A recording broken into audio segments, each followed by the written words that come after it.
जय हिंद। मैं हृदय शर्मा। दोस्तों, बुलंद हिंदी MBPSC के इस ऑनलाइन प्लेटफॉर्म पर मैं आपका स्वागत करता हूं।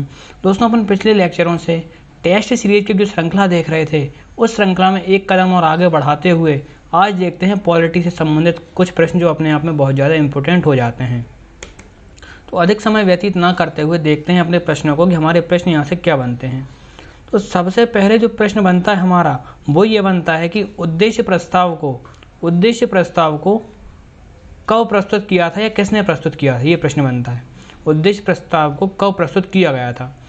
तो ये संविधान सभा की तीसरी बैठक हुई थी, उस तीसरी बैठक में उद्देश्य प्रस्ताव को प्रस्तुत किया गया था। कब? 13 दिसंबर 1946 को उद्देश्य प्रस्ताव को प्रस्तुत किया था। किसने किया था उद्देश्य प्रस्ताव को प्रस्तुत? तो जवाहरलाल नेहरू ने प्रस्तुत किया था। किसने? जवाहरलाल नेहरू ने। जवाहरलाल नेहरू ने प्रस्तुत किया था। ये अपने आप इम्पोर्टेंट हो जाता है। कब किया था? 13 दिसंबर 1946 को किया था। उद्देश्य प्रस्ताव से हुआ क्या था? तो उद्देश्य प्रस्ताव के परिणाम स्वरूप जो भारतीय संविधान की प्रस्तावना है, उस प्रस्तावना का प्रारूप तैयार हुआ है। उद्देश्य प्रस्ताव से प्रस्तावना का प्रारूप, यह प्रस्तावना इसी उद्देश्य प्रस्ताव के आधार पर बनी है। ये आपसे संविधान सभा की बैठकें भी पूछते हैं। ये तीसरी बैठक थी 13 दिसंबर को हुई थी। आपसे पूछते हैं पहली बैठक कब हुई थी, तो पहली बैठक 9 दिसंबर 1946 को हुई थी। ये भी पूछ सकते हैं आपसे। दूसरी बैठक 11 दिसंबर 1946 को हुई थी और तीसरी बैठक 13 दिसंबर 1946 को हुई थी। तो ये आपको याद रखना है। किसने प्रस्तुत किया था? जवाहरलाल नेहरू ने प्रस्तुत किया था। कब किया था? संविधान सभा की तीसरी बैठक 13 दिसंबर 1946 को प्रस्तुत किया था। अब चलते हैं अपने दूसरे प्रश्न की ओर कि दूसरा प्रश्न हमारा क्या बनता है। दूसरा प्रश्न बनता है कि प्रारूप समिति का जो गठन है वो कब हुआ था। तो प्रारूप समिति गठन को देखें तो 29 अगस्त 1947 को इसका गठन हुआ था। और जो प्रारूप समिति है इसमें कुल 7 सदस्य थे। कितने? ये भी आपसे पूछते हैं। इसमें 7 सदस्य थे। और जो 7 सदस्य थे, इस समिति का अध्यक्ष कौन था? तो डॉक्टर भीमराव अंबेडकर थे। BR अम्बेडकर इसके अध्यक्ष थे। ये भी आपको याद रखना है। डॉक्टर भीमराव अंबेडकर इसके अध्यक्ष थे। ठीक है। इस समिति ने किया क्या? इस समिति ने जो संविधान है वो संविधान का प्रारूप तैयार किया। प्रारूप समिति ने संविधान का प्रारूप तैयार किया। ये आपको याद रखना है। प्रारूप तैयार किया। तो यहाँ से हमने 2 प्रश्न देख लिए। अब चलते हैं अपने तीसरे प्रश्न की ओर कि तीसरा प्रश्न हमारा क्या बनता है।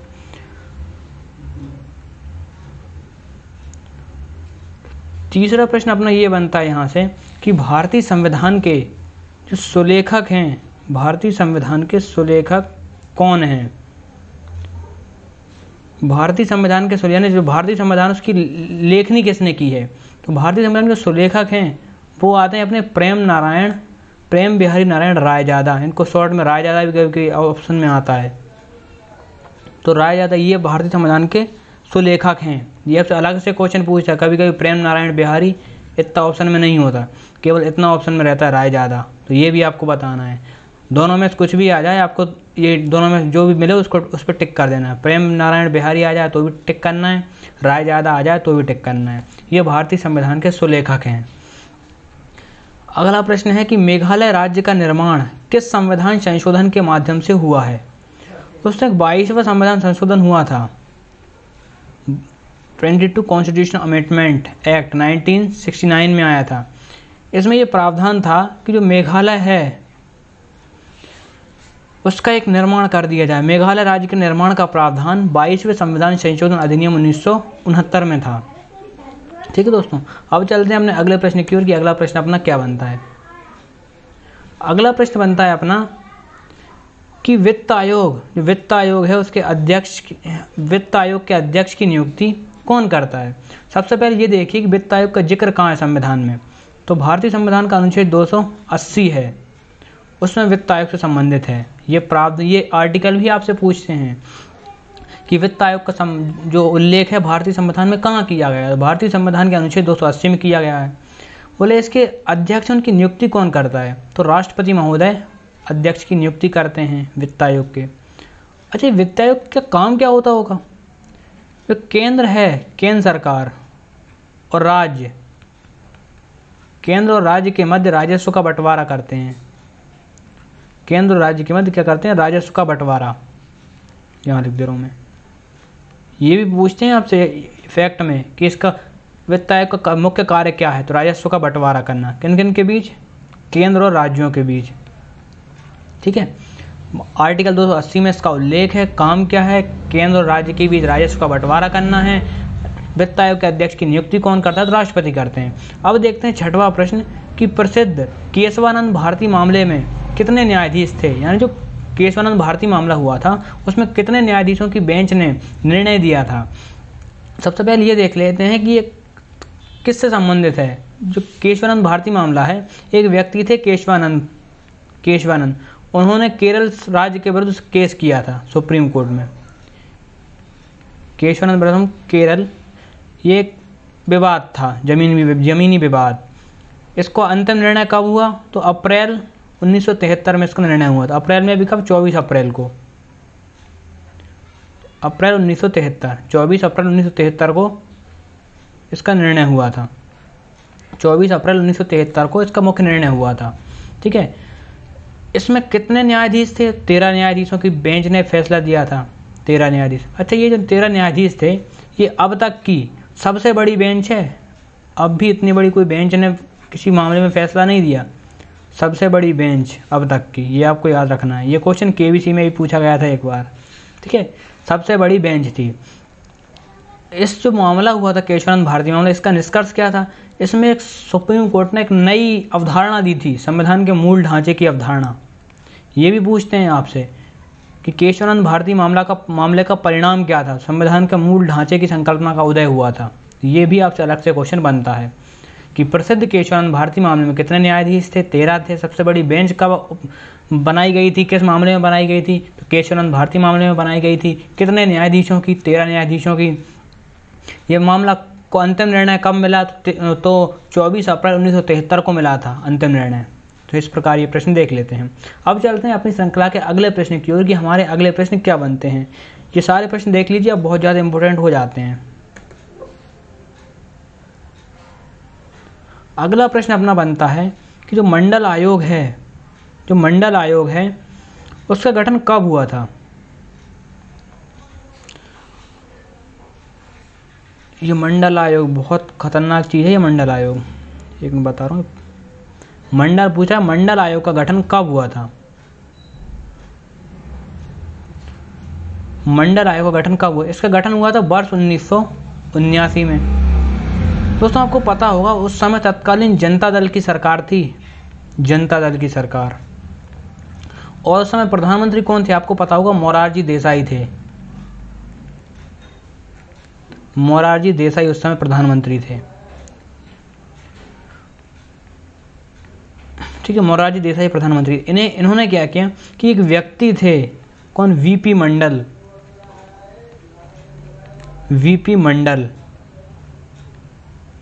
इनकी अध्यक्षता में, वीपी मंडल की अध्यक्षता में क्या किया? एक आयोग बना दिया। वीपी मंडल की अध्यक्षता में एक आयोग का गठन कर दिया जिसे कहा गया मंडल आयोग। कब? तो वर्ष 1979 में। ये डेट आपको याद रखनी। इस आयोग ने एक सिफारिश की जिसने भारतीय इतिहास को कहीं ना कहीं बहुत ज़्यादा प्रभावित किया, भारतीय राजनीति को प्रभावित किया। जो राजनीति आज भी इसके ही कारण बहुत ज़्यादा प्रभावित होती है। यहीं से लगभग कहते हैं कि कुछ लोगों को मानना है कि यहीं से वोट बैंक की जो राजनीति है वो यहीं से प्रारंभ हुई है। हिंदुओं को पृथककरण की नीति कहते हैं यहीं से आई है, मंडल आयोग के बाद से कहते हैं। तो मंडल आयोग ने 1979 में इसका गठन किया, बीपी मंडल ने की अध्यक्षता में, तत्कालीन प्रधानमंत्री मोरारजी देसाई ने। इसमें क्या हुआ? इसमें हुआ ये, जो बीपी मंडल था, इस आयोग ने सिफारिश की। क्या सिफारिश की? इसने कहा कि साहब, जो ओबीसी है, अन्य पिछड़ा वर्ग, ओबीसी, उसके लिए जो सरकारी सेवाएं हैं,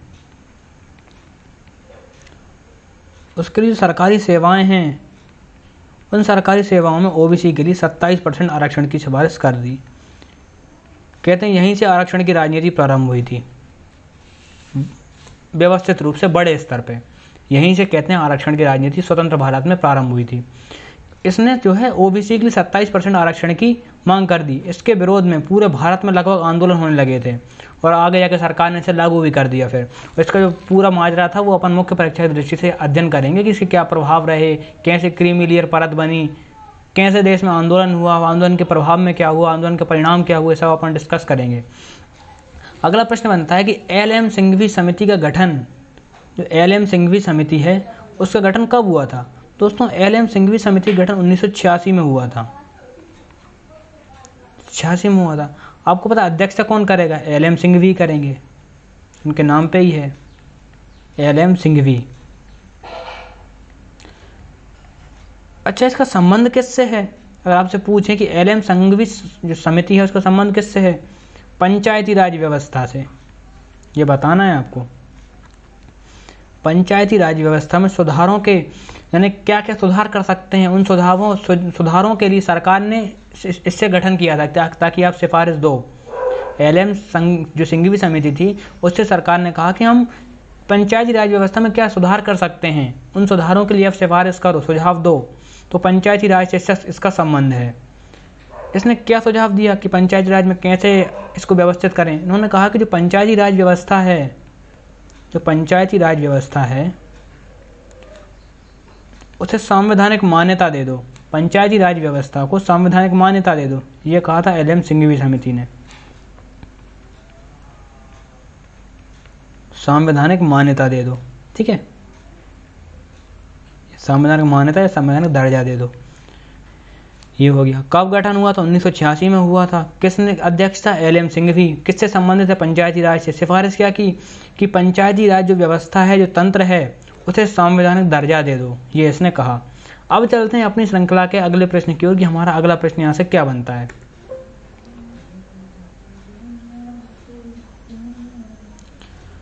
अपना अगला प्रश्न बनता है कि पहली बार पंचायती राज संस्थाओं,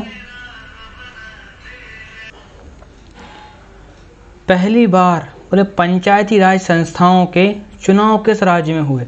आप वर्डों को ध्यान से पढ़ना। चुनाव का पूछा है, ये नहीं पूछा कि पंचायती राज व्यवस्था थी जो लागू कहाँ हुई थी।